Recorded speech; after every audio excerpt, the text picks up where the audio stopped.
Des deux côtés de la Manche, les chercheurs des 8 partenaires du projet européen Risque-Manche travaillent en collaboration pour améliorer la détection et l'identification des sources de pollution des eaux et coquillages. Southern England and northern France, it's got important shellfish harvesting areas. It's got an important water network that's used for recreation, used by tourism. It's important to have that hazard evaluation, that data in place to be able to assess potential health risks. As a microbiologist, we're focusing on microbial source tracking, trying to determine the original host animal group of the bacteria which we find in our waters. If we know where the pollution is coming from, then we are targeted to try and improve it. En France, ce sont les mêmes préoccupations. Les travaux sont menés pour mieux comprendre les risques sanitaires potentiels, mais également pour défendre l'économie locale. La région Bretagne est la première région conchylicole en France et donc il y a des productions de coques, de moules et d'huîtres et il est important en fait pour le consommateur d'avoir des coquillages de bonne qualité et donc d'avoir une bonne qualité environnementale. L'objectif de cette action en fait est de rechercher la présence éventuellement de bactéries ou de virus qui peuvent être pathogènes pour l'homme et aussi d'identifier l'origine de la contamination qui peut être d'origine humaine, bovine, porcine. Ifremer, Cefas, CNRS de Rennes, mais aussi Université de Caen ou de Brighton, les différents partenaires anglais et français travaillent sur 7 sites de prélèvement. Tous les mois, ils y récoltent des échantillons d'eau et de coquillages et mènent des études croisées en laboratoire.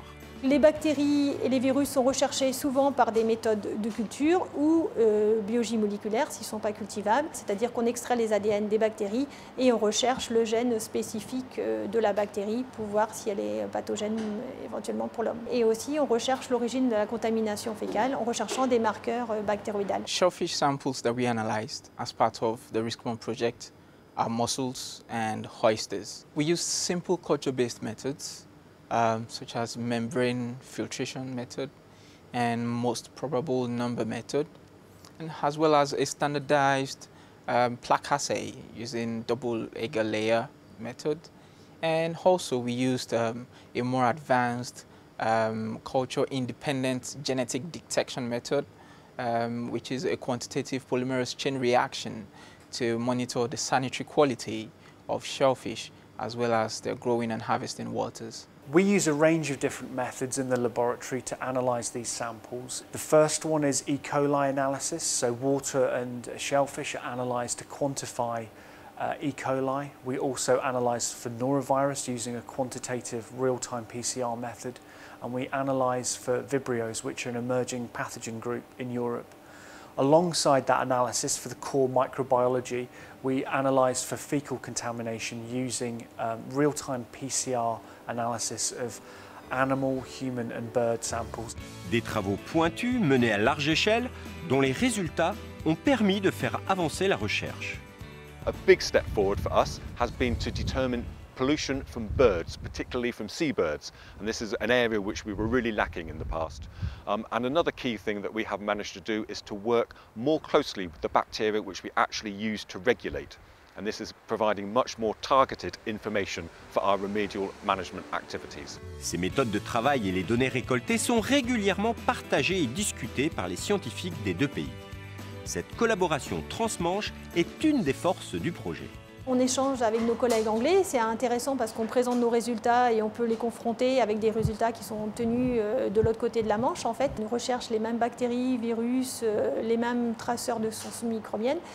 Et donc on échange régulièrement au cours des réunions et ça permet de confronter nos résultats. It's been really excellent working with colleagues in France. One of the main things we've been able to do is to share methodologies, so that's improved our approaches in the lab.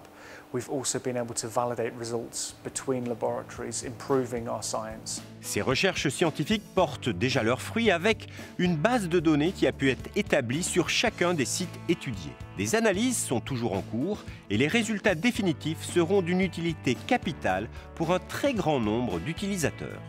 The results that we have found from the Rismarch project will be used by the Environment Agency directly, they'll be used by water companies, they'll be used by the agricultural industry, by the farmers, by all the people who use the waters, and also for the shell fishermen. On a pu voir déjà aussi qu'il y avait des contaminations plus importantes lorsqu'il y avait des fortes pluies, donc c'est des choses intéressantes à étudier, essayer de mettre tout ça en relation, en agissant au niveau de ces bassins versants, en ayant identifié par exemple une source de contamination, en essayant de diminuer la source, on devrait pouvoir améliorer la qualité des coquillages de ce site et donc permettre une meilleure santé du consommateur. Some of the results have been very, very interesting. One of the things that we found is that we find high levels of Vibrios during summer months, and the types of Vibrios that we've seen in those samples are very similar to what they found in France, which is quite interesting. We're living in an environment that's warming rapidly at the moment, so certain public health risks such as Vibrios may increase in the future, and the health risks associated with those may increase. Being able to see what pathogens are likely to change in the future in response to a warming climate allows us to be able to provide really important data and information to tourist industry and to the shellfish industry.